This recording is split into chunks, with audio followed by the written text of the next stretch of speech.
Alors, ça démarre. Comme n'importe quelle gamine, ma sexualité elle s'est éveillée dans l'enfance, quoi, à l'âge de 8 ans. Et puis voilà, les fantasmes et tout ça, c'est venu super vite, quoi. C'est sûr que j'étais dans un monde très normatif, hein. En plus, j'étais la seule personne handicapée que je connaissais.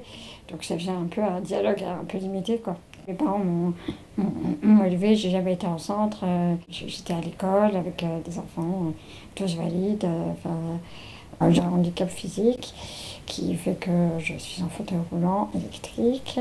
J'ai un problème de mobilité, on va dire, de motricité.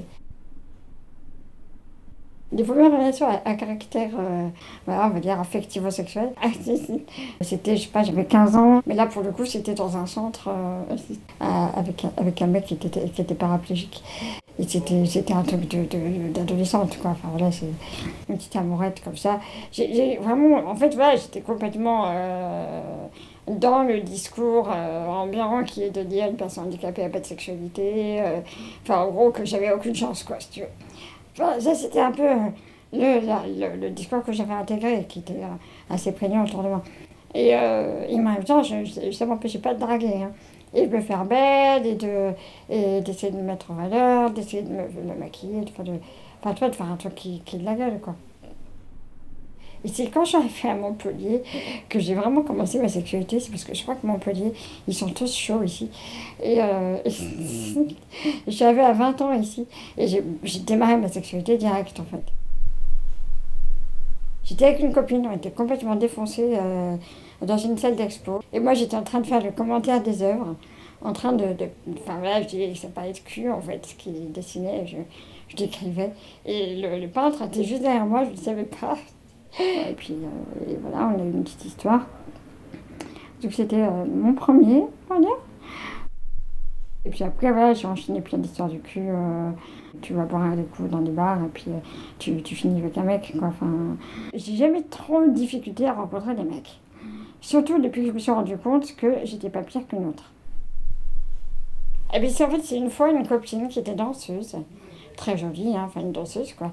Elle me dit, mais les mecs, ils me traitent comme de la merde, j'arrive pas à trouver un mec avec lequel avoir une histoire vraiment, je me sens pas bien, pas belle, pas là.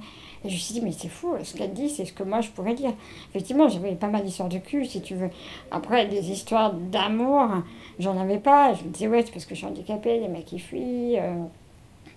Ils ont peur de ce que ça veut dire, tout ça. Et donc quand elle me dit ça, je me suis dit non mais en fait on est dans la même galère. Donc c'est pas forcément le handicap qui est la cause.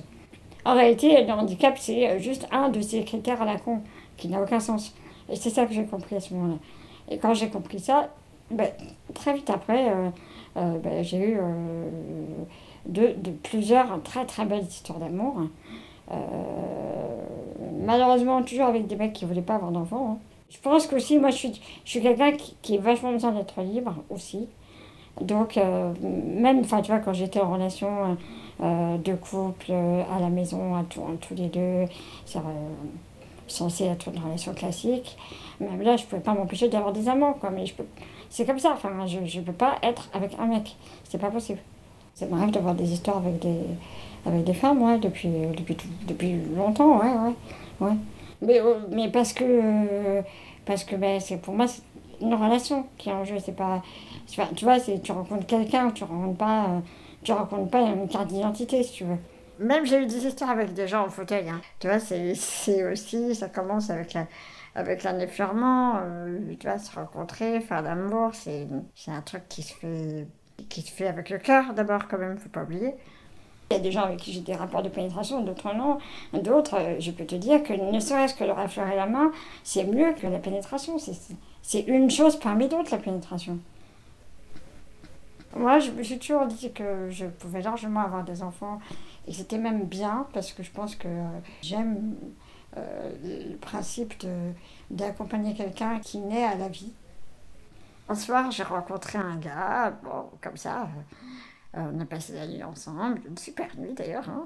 Il se trouve que pour des raisons qui nous appartiennent, on n'a pas mis de capote. Et bon, ben voilà, je suis tombée enceinte. C'était pas calculé.